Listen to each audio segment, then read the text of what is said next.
Now, the third annual edition of the PWC South African Hospitality Outlook was released recently, and joining me in studio for analysis is Nikki Forster, Director at PWC. Nikki, welcome. Thank you.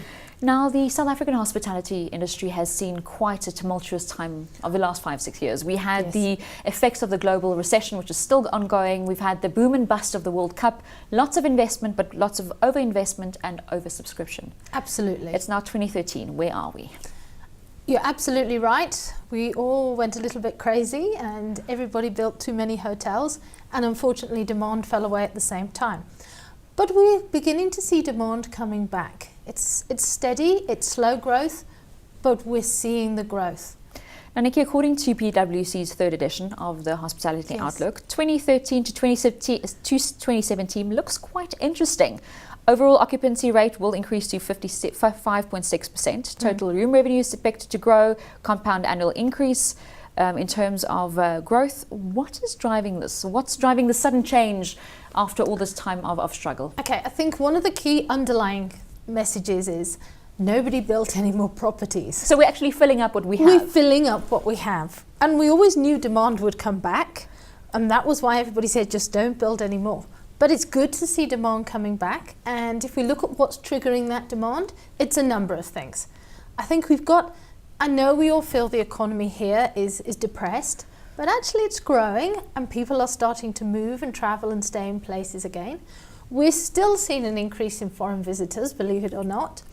And we're also seeing a number of new markets opening up.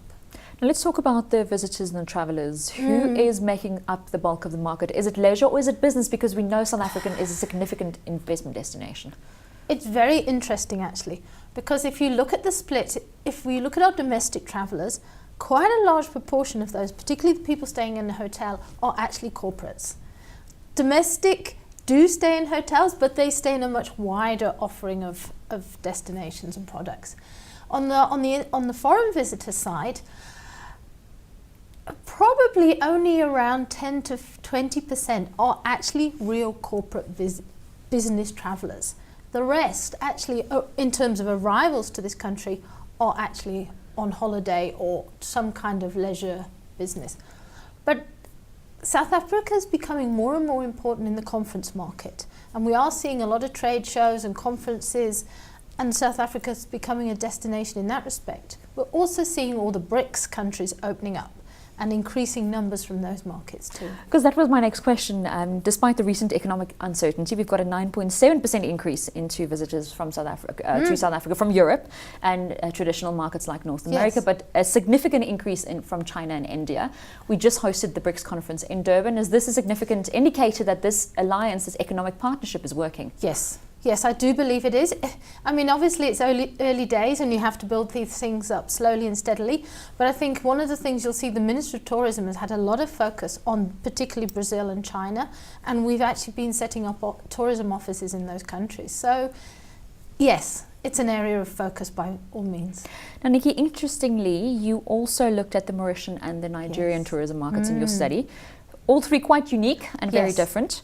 But from your forecast, Nigeria is set to surpass both South Africa and Mauritius in the next 5 years. Is this testament to Africa as the next investment frontier and perhaps the interest in West Africa, of course, through Nigeria? Absolutely. I mean, if you look at all the hotel operators here, there's limited in further investment in South Africa. Where is the future, both for them and for international developers? It's got to be the rest of the continent. Africa as a continent is just waiting to take off. And one of those hubs of the future is definitely Nigeria. Now, from a hotel perspective, I saw, interestingly enough, that the growth is sitting in the 5-star hotel market as opposed to the normal 3 and 4-star. Is that saying that travellers are happy to pay more to stay, especially in a country like Nigeria, which we know has very interesting infrastructure challenges? Yes, it does. I think in Nigeria, people would rather pay more to know they're getting a decent product, they are getting water, they are getting electricity, they're getting safety and security. Yes, and that's really almost what's holding back further investment in Nigeria, is actually the lack of people who want to invest there, lack of spaces for them to stay. So as the hotel takes off, so will the business. Now, Nikki, we're running out of time, but what is the most exciting finding from the expected forecast for the next 5 years? I think the optimism. I really do think the optimism for the future. Caution, but optimistic. Nikki, thank you very much. Thank you. And speaking of accommodation offered in South Africa, if you were able to set your GPS to the following coordinates, you would come across Flycatcher Castle. Let's take a look.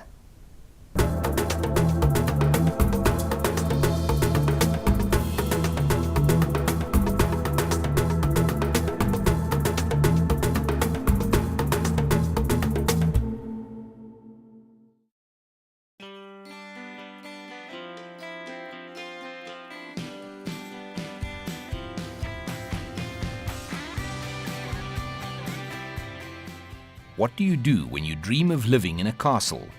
If you are Marnie Conaway, you build one for yourself. Inspired by the St. Columba's Presbyterian Church in Johannesburg and Castle Nuovo in Naples, Italy, the Flycatcher Castle is a unique architectural tribute to both. I wanted to build something that nobody has done before, ever before, especially in a town like Graskop. And I started to build a clay model that size, and then it was translated into building language. Marnie is no ordinary innkeeper. With a doctorate in psychological anthropology, he has spent decades exploring troubled human relations on gold mines and troubled creative souls in the broadcast industry. Flycatcher Castle mirrors this creative spirit. From a size perspective, the castle lives up to its heritage, with 5 individually decorated suites named after classical composers.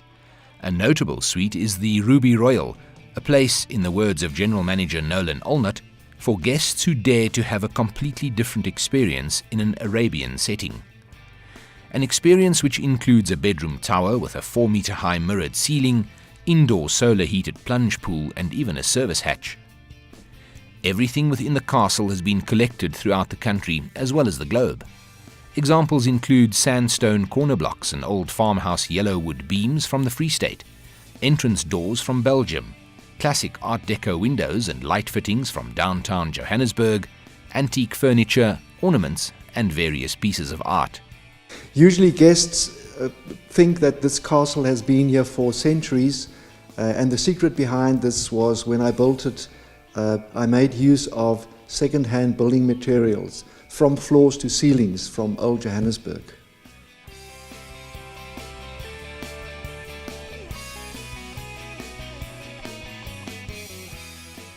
A feature of Flycatcher Castle is the cuisine. There's no set menu, with a food preparation personally overseen by Marnie, who expresses his creative bent in the kitchen.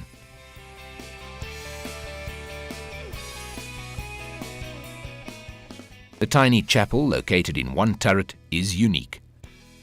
The walls decorated with reliefs depicting the 14 stations of the cross rescued from an abandoned church in Italy.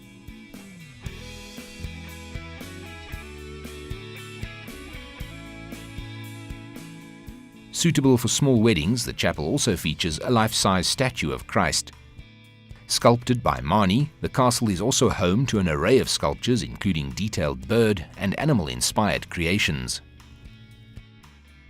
A classical method of sculpting. It starts with the construction of a steel structure and then polyfoam, and then the last layer I use clay, capturing the final fine detail of the sculpture. Then the sculpture is painted with silicone rubber to capture that detail, and the silicone rubber is then reinforced with resin, a resin shell, and then the final negative mold I take to the caster in White River, who then casts this in bronze. It's a very tedious, labour-intensive process. Flycatcher Castle is different, and if different is what you seek from your accommodation destination, it might just be the place for you.